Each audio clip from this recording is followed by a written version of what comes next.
ผู้นุ่งผู้ใดเดือนที่แล้วปีที่แล้วปีนี้ก็ปีแล้วผมเหมือนกันเมื่อกันปีแล้วถ้าได้ว่าจะแก้ไม่ต้องตระเวนไปเลยไหมปีนี้เราถ้าได้ว่าไม่ต้องไปเลยไหมคนนั้นอยู่ในระดับขาดทุนแม้อายุไม่ได้ปีแล้วก็แม้อายุก็ถึงแล้วปีนี้แม้อายุจะมันมาว่ามันกันนะيومه شر أمسه ผู้หนึ่งผู้ใดวันนี้เลี้ยวว่าได้ว่า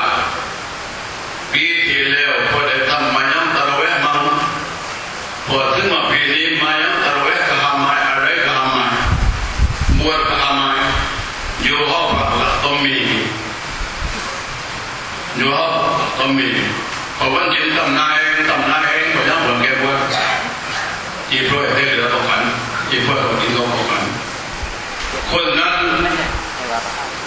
ว่ามันกาณายามาหูชัรมินอัมซีวันนี้เรียกว่าพันโมตุไครุลละคนนั้นอายจะดีกว่าอยู่ไม่ได้อยู่ทำไรนับแผ่นดินเข้าตัวถ้าว่าปีที่แล้วได้บวชมาพอถึงปีนี้ไม่ได้บวชเลยปีแล้วทำไมต้องตระเวนมาปีนี้ไม่เลยอายจะดีกว่าอยู่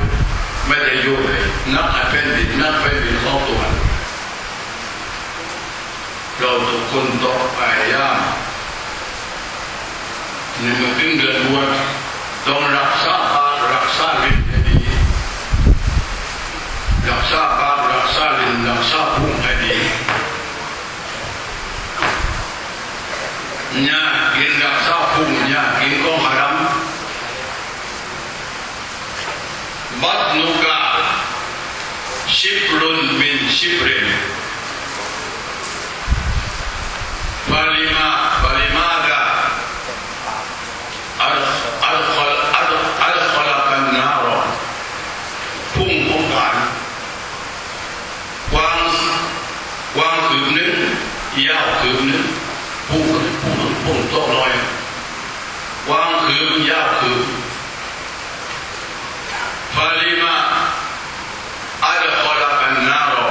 เพราะเหตุใดที่พุ่งของการทำให้การลงนรกเพราะพุ่งที่นึงเพราะกินของฮารัมเข้าไปนั่นสาเหตุที่ทำให้เราลงนรกของตัวนั้นเพราะพุ่งเดียวเพราะพุ่งดังนั้นต้องระวังพุ่งยากินกัญชาในเรื่องด้วย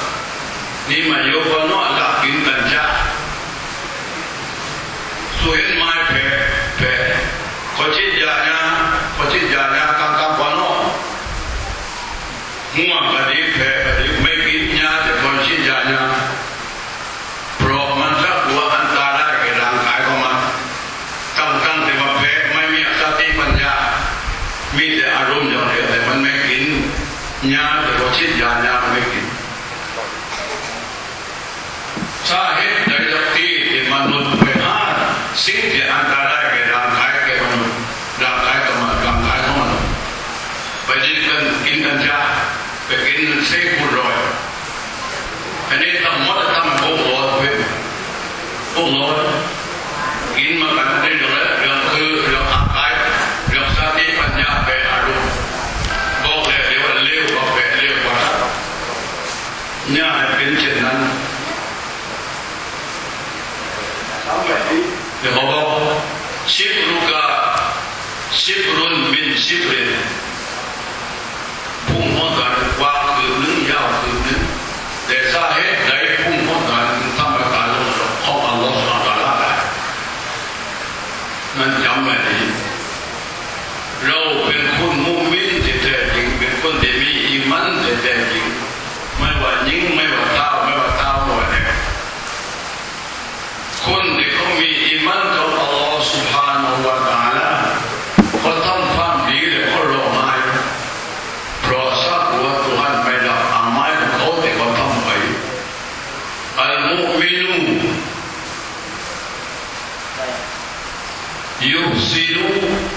วายักกีคนมุมินเด็ดจริงคนที่อิมันกับตัวนั้นเด็ดจริงทำความดีเราให้ทำความดีเราให้ตัวนั้นเรียกเขาเป็นอาณาเป็นข้อมูลที่เพราะว่าตัวนั้นไม่ได้ทำให้อัลมุนาฟิกูยูซีอูวายัดหักคนมุนาฟิกคนไม่คนชั่วยูซีอูทำความชั่วเลยละวายัดหักทำความชั่วเลยวัวดอกนุกัน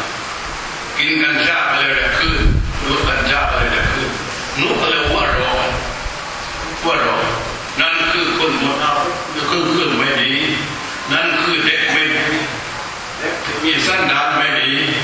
เด็กที่กิยาไม่ดีเด็กที่กิยาไม่ดีเด็กที่กิยาไม่ดีก็เลยก็ไม่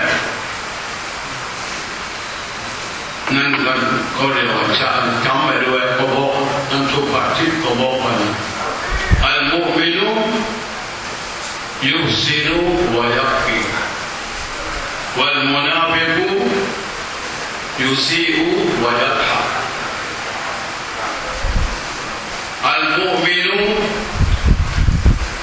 يخاف لا يخاف كل شيء إلا الله คนมุมินที่แท้จริงหญิงก็ดีชายก็ดีเท้าก็ดีเด็กก็ดีคนมุมินที่แท้จริงไม่กลัวสิ่งอื่นใด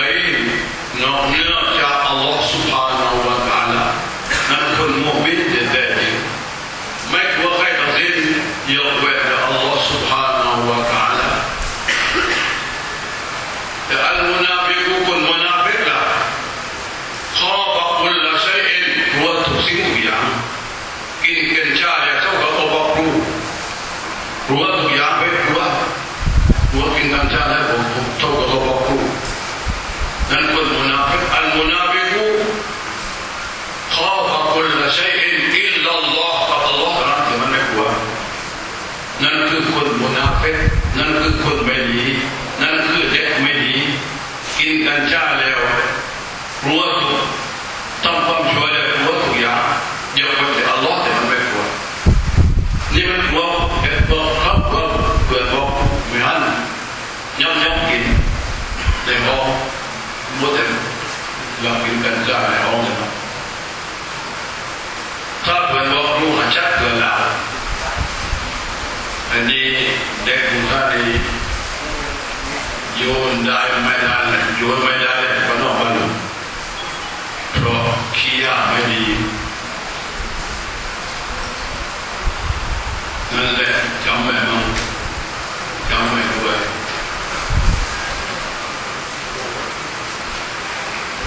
เราไม่เข้าใจเรื่องการทำบุญไม่เข้าใจ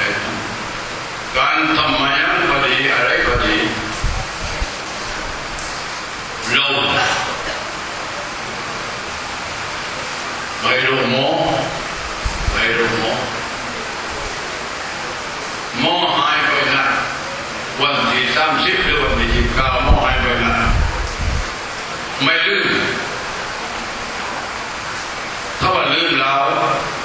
มึงช่วยเลยบัตรในเท้าที่อยู่เปล่าวันไหนวันไหนวันนั้นวันนั้นจำไม่ได้นะแต่บอกกันเราถึงวันนั้นวันนั้นนะก็เลยไปทำนั่นแหละแต่ตัวอันนั้นวันหนึ่ง5 คนไม่เคยทำตามทุกคนไม่เคยทำตามทุกคน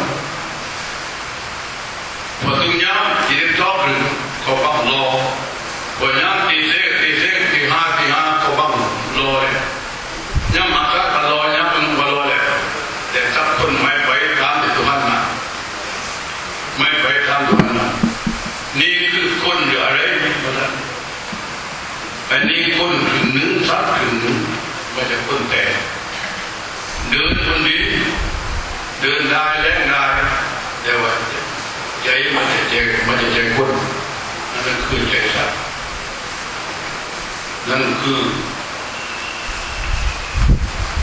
ทุ เชื่อไหมจริงไหมนั่นคือความจริงถ้ามองนั่นก็ไม่ลืมแต่ถ้าตัวอันนั้นก็ไม่เอาไม่ยอมรับใส่สิ่งไหนที่ตัวอันนั้นในขณะที่เราถือวันสู้อย่างเล็กมาแต่ตัวเล็กมาสู้เล็กบ้างก็เล็กอะไรแต่ว่าแล้วมันมากินที่ตัวได้มาแล้วมาเล็กกินกับมึงกินคนเดียวก็เรียกไม่มาอะไรมีอากายมามีแต่อารมณ์อากายยังมาอารมณ์ยังอากายมาเขาบอกแล้วนั่นคือบอกให้สู้ได้ปฏิบัติตามศาสนาเป็นตัวอันใหญ่สู้เห็นมาอยู่แล้วสู้ขึ้นมาได้ขึ้นที่คุณไปขอร้องขึ้นที่คุณตายก็ประมาทขอจะสู้ขึ้นแต่ว่าลุงออกอย่างมาได้ยิงก็ดีใช่ก็ดีชิงก็ออกอย่างมาได้เมื่อเราเป็นคนแรกเนี่ยคือเมื่อเราต้องกินชิงออกไปเลยชิงออกพอไปนั่งเพิ่มก็กินก็จะออกก็จะออกเดี๋ยวก็จะออกนั่นคือคนเดี๋ยวไม่สติปัญญาตัวแก่ปัญญาเป็นเมื่อกี้ตอนอยู่ชิงออกยามันจิตชิงออกยาอะไรแต่เวลาไปมันจิตไปที่คนได้เดือนบวชอะไรอย่างแรกพอถึงเดือนบวชแกบวชยังไงแกบวชเรากินสักทีวะกินลุกขายาแบบนี้บวชตอนนี้ไม่ได้ผลต้องเดียวทุกคนเลยมันเท้ามันเด็กก็มันแล้วกินลุกขายาวันนี้วัดวันนี้ยาข้าวเลื่อยมันแฉกินลุกขายาและมันไม่มีผลประโยชน์เลยในการทุสิ้นมันลำยาดาเอาละจูรีผู้ใดไม่ละทิ้งคำพูดแท้หรือว่าคำพูดที่ไร้สาระفليس لله حاجة في أن يدع طعامه وشرابه Tuhanไม่ต้องการสำหรับคนนั้นให้ละการกินละการดื่มไม่มีผลประโยชน์เพราะเธอมาก็ต้องวัดไม่เดียวแต่ถึงวัดไม่เดียวมันต้องเป็นต้องวัดแล้วคนวัดดีวัดแต่ไม่เอาหลานมาชาวบ้านตอนนี้วัดได้แต่ไม่เอาแต่แบบนี้ก็ใช้ไม่ได้มากนะลูกคนเด็กหลังจากมุจับด้วยกลิมาชาดะคือไม่ทัดมาก็บวชทัดมาก็ทัดมาก็ทำดีผู้หนึ่งผู้ใดไม่ยังแต่ว่าบวชใช้ไม่ได้บวชต้องใช้ไม่ได้ตัวอันไม่ได้บวชด้วยแต่ไม่ยังบวชเสร็จเราไม่มีผลประโยชน์แล้วคนบวชก็ไม่ยังก็ไม่แต่พอถึงวันใดทำนุรีทำข้าวทำแกงก็ไม่จิตอันนี้ก็ไม่ได้ผลเลยเมื่อก็เอาไปบวชเป็นจ่าไม่ได้ผลประโยชน์จ่าตายพอไปบวชเป็นเม็ดไปเลยไปบวชเป็นจ่าเม็ดดังนั้นเราคุณต้องพยายามมันถึงเวลาเป็นบวชจะต้องทำอามาที่มาได้ให้มาสักทีเด็กใดคนใดเด็กคนไหนยิงก็ไม่ว่าใช่ก็ไม่ว่าถ้าอยู่แต่บนนอกโตขึ้นมายังมาไล่มายังตระเวนโปรกันเราต้องคิดแต่ว่ามายังตระเวนนานหรือว่าจะเสร็จเป็นชั่วโมงให้เราคิดเรานั่งเล่นฟุตบอลนั่นไหนที่เราไปจะเสร็จเป็นชั่วโมงโม่ที่ไม่เล่นเราเป็นน้ำโอ้ที่เราเชื่อเองนะนั่นก็นั่งได้ดีแต่ว่าถ้าว่าทำไม่นั่งไม่ได้นั่นก็เรียกสติปัญญาเป็นนักทุบเป็นอารมณ์สัตย์ว่าคุณเลวว่าสัตย์เราต้องพยายามคุณให้ดีกว่า ให้ดีกว่าสิ่งอื่นๆทั้งสิ้นในโลกดุนยาหวังมองว่าเราทุกคนจะได้ฟ้าสวรรค์ของอัลลอฮฺ سبحانه และ تعالى เพื่อเราจะไม่เป็นคนเดียวมุขลิสในวันอาคิเราะห์คนมุขลิสคือคนบันเทิง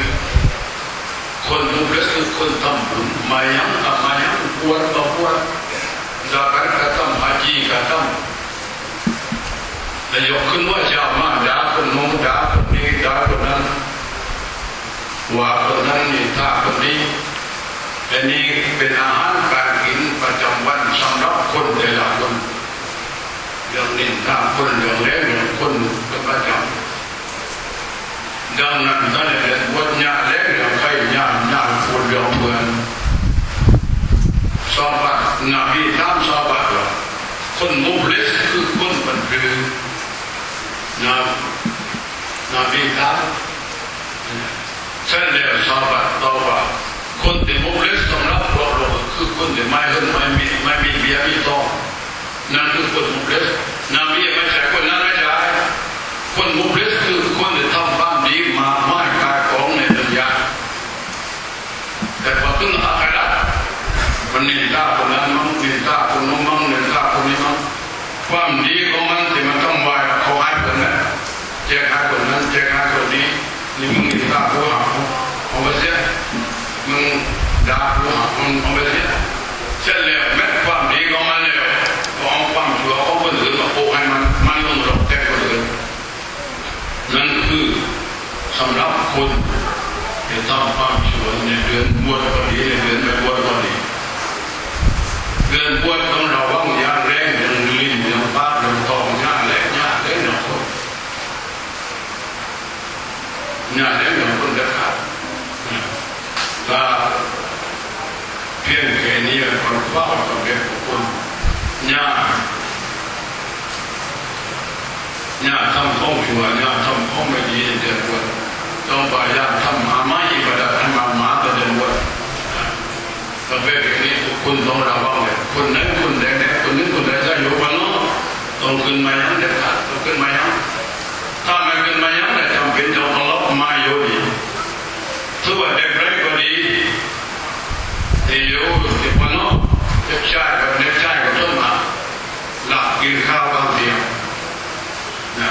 คนนี้สำหรับอาหารที่เราทำไว้เพื่อเลี้ยงเด็กเพื่อเลี้ยงคนบวชหาล้ำให้คนนี้กินไม่หาไล่ให้เม็ดเดียวมากินเลยมากินอาหารที่เขาเตรียมพร้อมทุกเย็นทุกคำไว้เลี้ยงเด็กที่คือบวชใครคนใดก็ตามเทวดากินเลยไม่หมดหลักกินข้าวพวกคำเลยคำกลางวันไม่บวชคนนี้อาหารที่กินกับไปหาล้ำไม่หาไล่ให้ไม่ถ้ากินเลยค่ายออกมาไม่ให้กินหาล้ำทุกคนจำงานละกินในเดือนบวชถ้าว่าจะกินแล้วก็เราไปกินกันถ้าว่าอยู่บ้านนอกไม่บวชเราไปเราขับ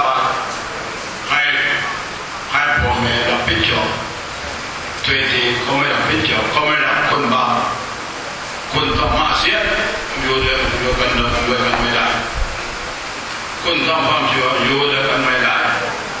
ผู้หนึ่งผู้ใดทำความชั่วถ้าว่าไม่เคยห้ามเรื่องคนเห็นเลยไม่ห้ามคนนั้นบาปพ่อแม่บางคนลูกที่มาโรงเรียนว่าเช้าให้ลูกกินข้าวได้พอผู้ข้าวทำให้คุณไว้ลูกกินมันนั้นหาดำนรกไม่ต้องพอทั้งโลกเพราะสนับสนุนคนไม่ดียังว่าจะเรื่องไรมาในเดือนบวชสำหรับเราคนขายของเปิดร้านขายของเสร็จแล้วก็ไม่ร้านไม่ได้ขายของขายไม่ได้ในเดือนบวชหาดำเปิดร้านขายของในเดือนบวช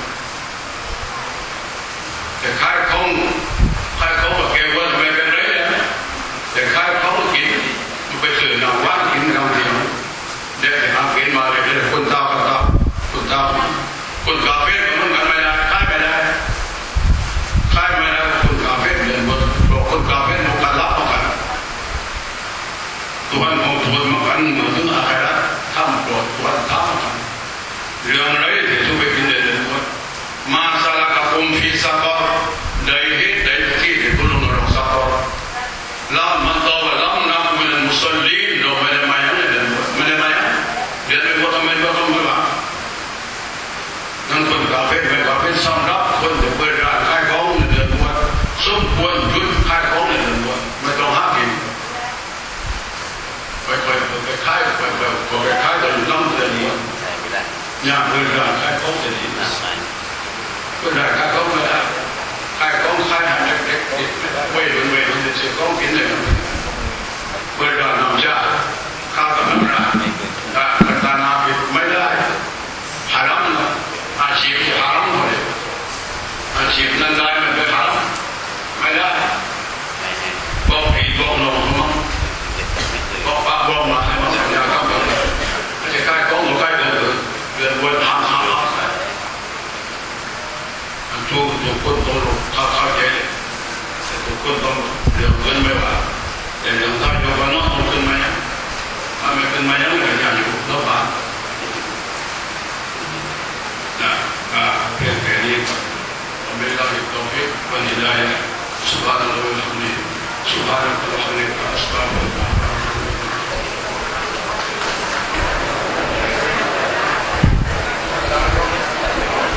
ครับก็ขอบคุณนะครับบ่าวๆวันนี้ท่านได้ให้โอวาทนะครับให้ข้อคิดบอกถึงความสำคัญกับของที่เราบอกนะครับบอกถึงโทษทางต่างๆนะครับสำหรับผู้ที่ไม่ได้ถือศีลอดนะครับสิ่งเหล่านี้นะครับจะได้ประโยชน์อย่างเด็ดดวงนะครับสำหรับผู้ที่ได้นำไปอาหารปฏิบัตินะครับและเราทุกคนนะครับทั้งคณะครูและนักเรียนนะครับที่ได้รับฟังวันนี้นะครับเราจะต้องตั้งมั่นตั้งเจตนานะครับว่าสิ่งเหล่านี้เราจะปฏิบัติให้ได้สิ่งเหล่า